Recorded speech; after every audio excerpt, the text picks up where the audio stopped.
Assalamualaikum warahmatullahi wabarakatuh. Oke, salam sehat semuanya. Mudah-mudahan kalian semua dalam keadaan baik-baik saja. Oke, saat ini Miss ingin menjelaskan tentang analytical exposition. Apa itu analytical exposition? Oke, kita sama-sama akan mempelajarinya. Oke, now I want to ask you, do you agree that music is important in our life? Nah, di sini Miss ingin menanyakan atau bertanya apakah kalian semua menyetujui bahwa musik itu adalah sesuatu yang penting dalam hidup kita? Yes, I do. Music has certain role completing our day-to-day activities. Ya, jadi betul bahwa musik itu adalah mempunyai peranan penting untuk melengkapi uh, hari-hari atau aktivitas kita. Di sini Miss ingin menegaskan bahwa musik itu bagian penting dalam hidup kita. Nah, lalu yang berikutnya pembahasan tentang what do you think about bullying? Nah, bullying is the use of word hurtful, teasing, or treat to abuse, aggressively, dominate, or intimidate. Nah, for this topic, I want to persuade you. Jadi Miss di sini ingin menjelaskan, ingin mengajak kepada kalian bahwa bully itu apa? Bully itu adalah sesuatu kekerasan. Jadi di sini ingin mengajak kalian semua bahwa bully itu tidak baik. Jadi bullying is when someone is hurt by unwarranted word or action. Jadi dengan bully itu seseorang akan tersakiti dengan action yang tidak diinginkan, ya. Nah, itulah analytic exposition. Jadi analytic exposition itu mengajak ke seseorang bahwa ini loh ada sesuatu loh yang harus dilihat. Ini loh musik itu penting loh. Musik itu penting, mempunyai peranan penting dan juga bully. Bully itu juga sesuatu yang harus dihindari. You have to stop bully gitu. Jadi analytic exposition itu adalah mempunyai definisi. Analytic exposition is a text that elaborate the writer's idea about the phenomenon surrounding. Jadi, analytic exposition itu adalah sejenis teks yang menguraikan tentang ide penulis tentang fenomena sekeliling.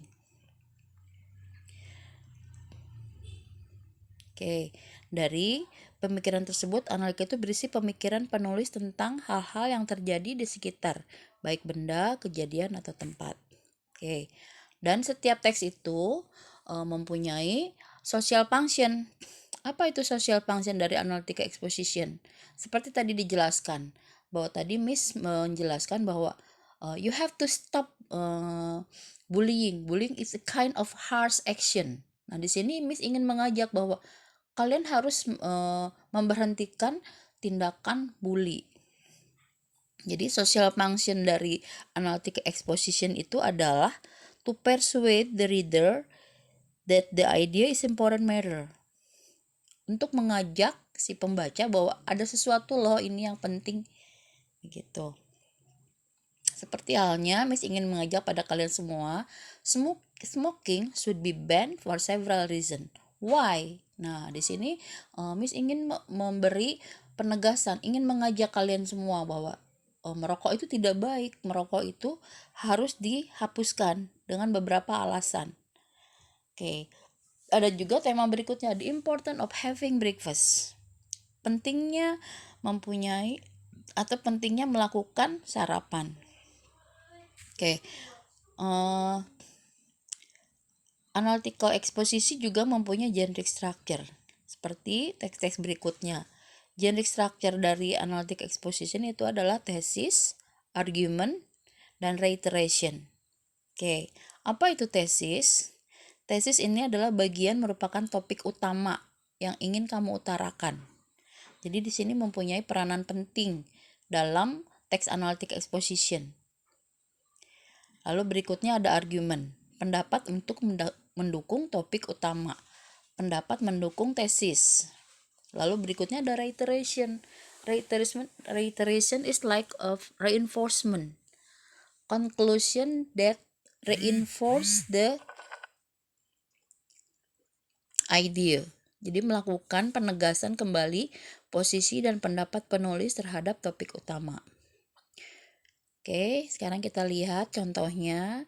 Di sini kita bahas tentang the importance of breakfast. Oke, paragraf pertama itu adalah tesis. Jadi di sini ada contoh.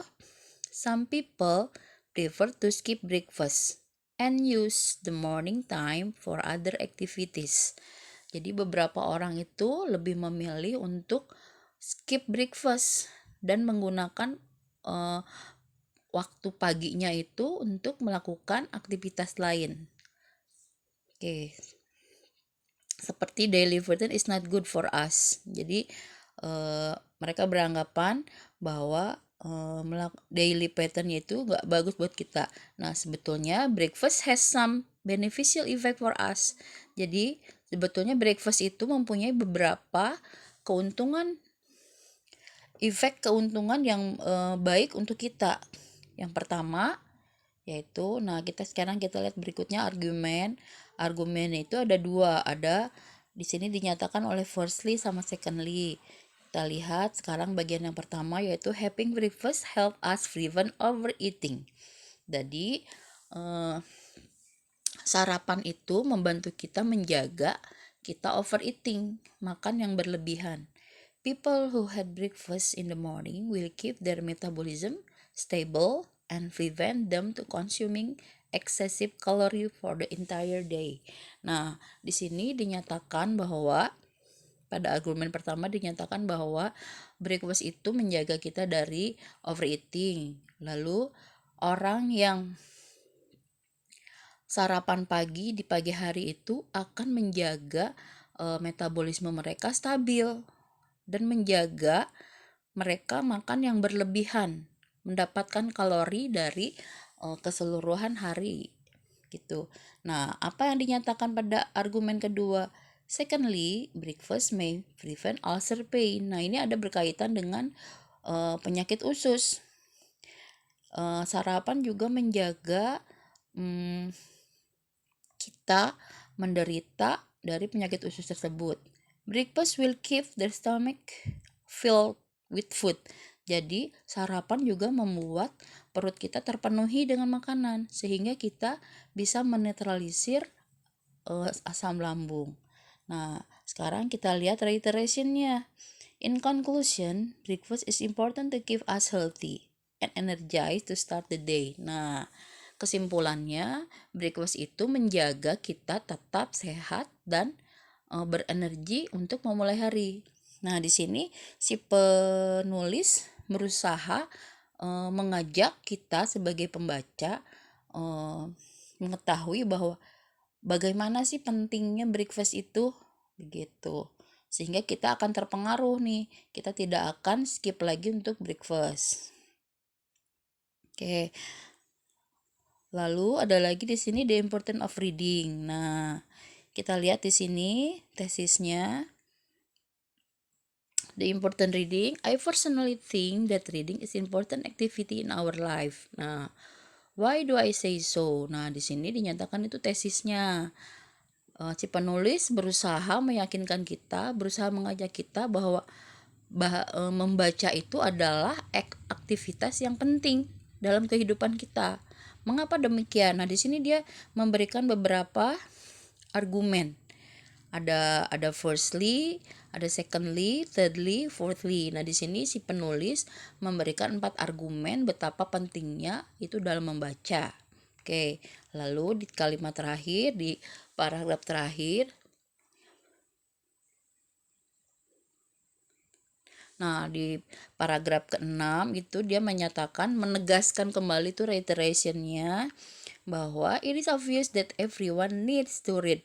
Jadi sangatlah jelas bahwa semua orang itu penting untuk membaca, to get knowledge, news, information, and also entertainment. In other words, we can say reading is truly important in our life. Nah, di sini si penulis berusaha meyakinkan bahwa reading itu penting gitu. Jadi dia di terakhirnya di conclusionnya itu berusaha menegaskan kembali bahwa sangat penting untuk membaca sehingga kita mendapatkan knowledge, pengetahuan, berita, informasi, dan juga hiburan. Oke. Nah, setelah kita mempelajari genre structure-nya, yaitu tadi tesis, argument, dan reiteration, tentu saja setiap teks juga mempunyai language feature.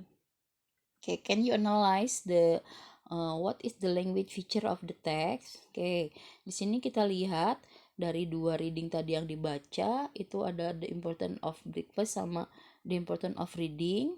Teks yang digunakan itu adalah simple present tense. Oke, kebanyakan dari teksnya itu yang dipakai adalah simple present, kata kerja pertama. Ya, itu merupakan ciri kebahasaan dari analytical exposition. Lalu ciri kebahasaan yang kedua adalah menggunakan kata kerja mengekspresikan pikiran, yaitu experience, feel, know, realize, sense, think, etc. Jadi seperti tadi I think, I believe gitu. Lalu ada ciri kebahasaan lainnya yaitu memakai conjunction seperti tadi dijelaskan di kedua paragraf kedua teks tadi, ada firstly, secondly, dan thirdly. Itu adalah conjunction dari time. Itu ciri kebahasaan dari analytic exposition. Oke, mungkin segitu saja dari Miss. Mudah-mudahan kalian semua bisa menerapkannya. Oke, berikutnya kita lakukan latihan yang berikutnya. Oke, Assalamualaikum warahmatullahi wabarakatuh.